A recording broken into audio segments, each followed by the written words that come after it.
What is the scariest story you know that is 100% true? I would call it creepy more than scary, but my mom's friend had a small house and lived alone. She noticed weird things, a batch of soup depleting faster than usual, missing eggs, damp towels in the hamper when she hadn't used any, extra dishes in the dishwasher, etc. This went on for months. She thought she was just being forgetful. One day she heard some thumping around in her attic and went to investigate. She found some makeshift living quarters. Small radio, hot plate, sleeping bag, pillow, food wrappers, etc. She called the cops who came to keep an eye on the place. They ended up catching a homeless man climbing a tree, trying to sneak into her attic window. He had been doing this almost daily. He would wait for her to go to work, then go downstairs and help himself to food and amenities. The funny part about this story is they got to know each other throughout the ordeal, and the guy was actually very respectful, just down on his luck. She didn't press charges, instead, let him move in, helped him get a job, and he lived in the attic until he got back on his feet.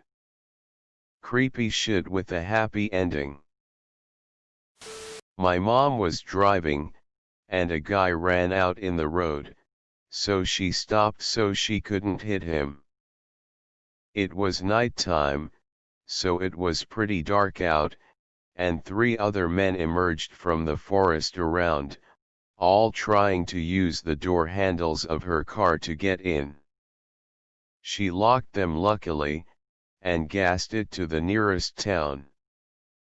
Remember to always lock your car after you start it, because if it wasn't unlocked, who knows what would have happened to her. Probably one of the many reasons newer cars auto-lock their doors once you go over 15 miles per hour. Nishiver train disaster is something that reminds me how death can come at any moment. A train with 51 wagons of sulfur, fertilizer, petrol, and cotton wool somehow broke loose and rolled down the track about 20 kilometers until it derailed in the town of Khayyam, Iran. There were no humans on board. Chemical leaks ensued and authorities tried to extinguish whatever fires broke out. At one point, the whole thing explodes. And it really explodes. The whole town of Khayyam is literally demolished, 3 nearby towns are badly damaged, and it was heard 70 kilometers away. The wreckage continued to explode for several days after. Around 300 people died and more than that injured. An earthquake of 3.6 on Richter scale was produced. I feel like this was intentional, not an accident. Why were so many extremely explosive and flammable materials stored together? How did the train travel 20 kilometers on its own without anyone noticing? And most importantly, how did it gain 50 meters in elevation over that distance? My friend's boss bought an Audi A4 convertible, back when they were new and interesting. One of the talking points was the pop-up roll hoops that were hidden unless you rolled it. A few months after buying it, he got to test those roll hoops out, as he lost control and skidded down a steep bank about 10 m, 35 feet, deep. The roll hoops did their job, and he survived with just cuts and scratches from the bushes he'd plowed through. The car ended up the right way up and he got out, walked back up the bank to the side of the road, then got on the phone to the police to report the accident. While he was standing there, a driver from a car that had seen the accident came over to speak to him. Approaching from behind, the other driver asked if he was okay.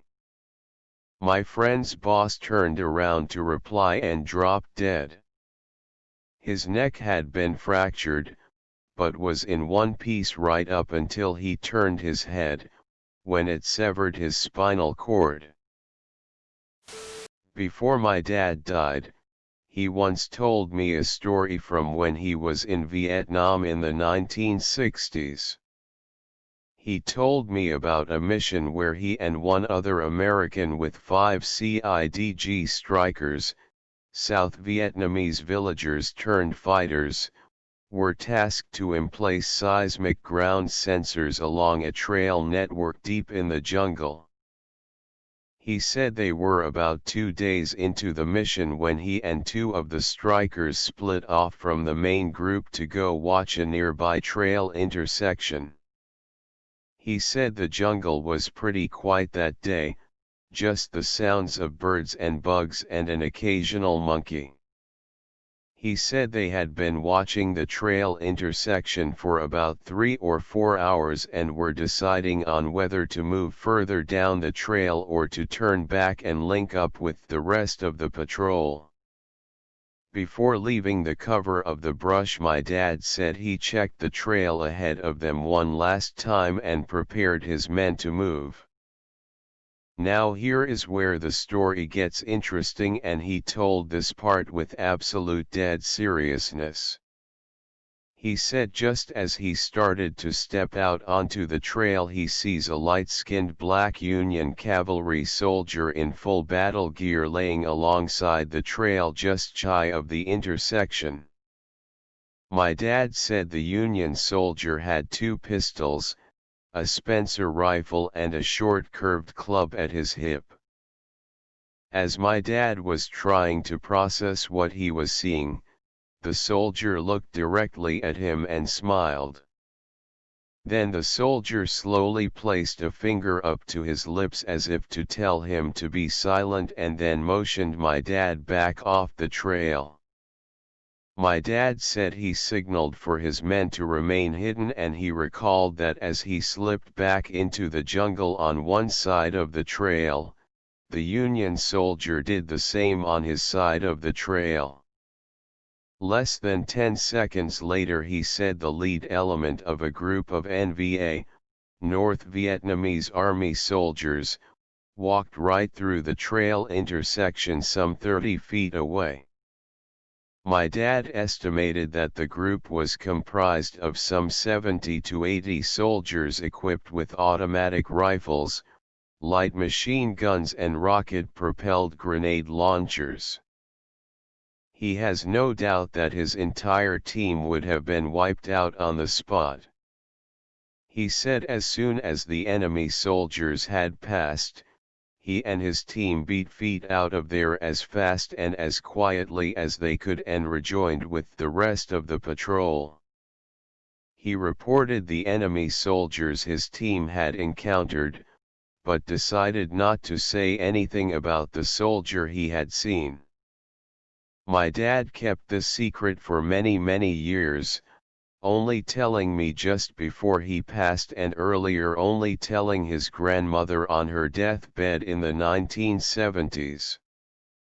He said when he told his grandmother, she smiled and without opening her eyes told him, "You saw old Red Tom."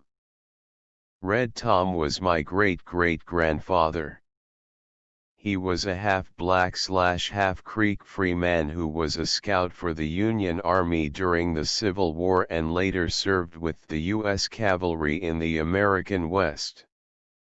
He was known for carrying 2 pistols, a Spencer rifle and a Creek war club into battle. A female friend in college disappeared from a party at another university in the city town 25-ish miles north of our school. She had arrived with another friend who I believe had driven. At some point she split off to play cornhole or something and was later inexplicably gone. Phone calls went to voicemail, police were called, but she was simply missing. About 10 days later she was found by a homeless man who witnessed her crawling up to a bus stop in the city, begging for help. She had broken a leg and an arm, and was in very bad shape. At the quite large party, she had her drink secretly drugged and was then led off by a group of men into their vehicle. She was taken to an apartment where she was drugged, repeatedly raped, and locked in a small room in between with a bucket to use as a bathroom. At one point after being injected with heroin and raped, she somehow managed to convince one of her captors to allow her to use the actual bathroom to clean herself up. This bathroom had a small window to the outside, and with the shower running, she managed to squeeze out and fell from the third story into a large hedge/bush. From there she crawled from the apartment complex to the road and bus stop, where the homeless man saw her and called police. Many cars stopped upon seeing her, making her captives unable to recapture her. 3 men were later arrested for the crime after surveillance cameras allowed police to locate the apartment which she jumped from. She returned to our university almost 2 years later, graduated, and became a nurse. She was obviously traumatized, never partied again, carried a gun everywhere she could, and somehow moved on with life. It was a terrifying tale none of us ever forgot. She was an 18-year-old freshman when the incident happened. When my aunt was about 16, she was working at a grocery store and had a boss in his mid-20s. One day he called the house and was begging her to sneak out and hang out with him. She was considering it because it was her boss and she didn't want to say no. My mom, who is 2 years younger than her, always gets these incredibly spot-on gut feelings. She had one that night and begged my aunt not to go out with him. Thankfully she listened to my mom and told him no, which made him really angry. He ended up going out that night and meeting another girl. He took her out to some cliffs and raped her and pushed her off. Somehow she lived through this and was able to get him sent to prison. I feel so sorry for that girl and so thankful for my mom and her gut feelings. Always trust your gut. So, a 20-something man wanted a 16-year-old girl, aka a minor, who was also one of his employees, to sneak out and hang out with him. I'd say no gut feelings required for that one. Dude is a creeper. Good job that your mom warned her sister. Smart girl. 100% true, as it happened to me. It's probably more spooky than scary. I'll let you be the judge. Many years ago, before there were cell phones, we had these things called pagers strapped to our hips. Someone would page you with their phone number and you would call them back when you got to a phone.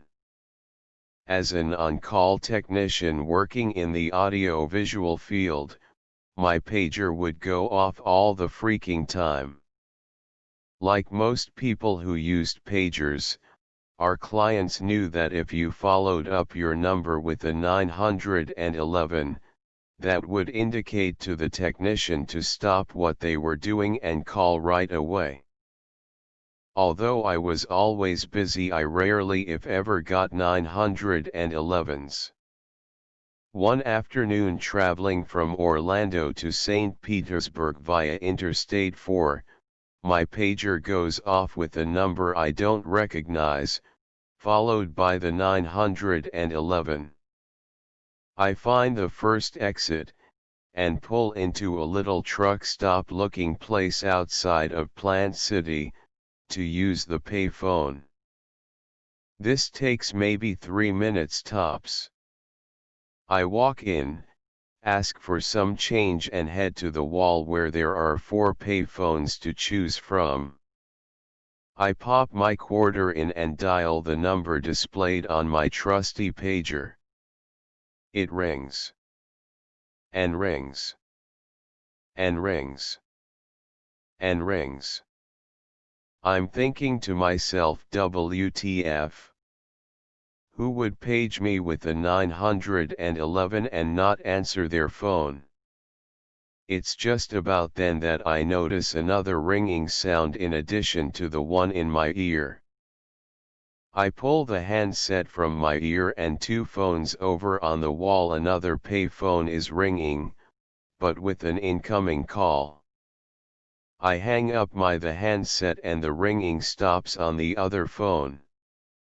I walk a few paces over, pick up the handset and look at the phone number printed above the buttons. I look at the number on my pager, I look at the number on the phone, I look at the number on my pager again, I look at the phone again. Except for the 911, they are identical. I kinda lose my breath for a second and then I make my way over to the girl at the counter and ask if she saw anyone use the payphone. She said I was the only person in the store in the last hour. The whole episode probably took 15 minutes, but man, I was freaked out. The hair on the back of my neck was standing straight up and I just wanted out of there. I get about 10 miles down the highway and come upon a scene that looked like a bomb went off. 4-car pile-up involving a tractor trailer hauling a load of steel that had come loose, state troopers and paramedics just arriving. I pulled over to the side and helped the best I could, but it was all pretty much over once it began. I have no idea why I got that page or from whom or what, but I'm convinced that if I hadn't, I would not be alive to write this today.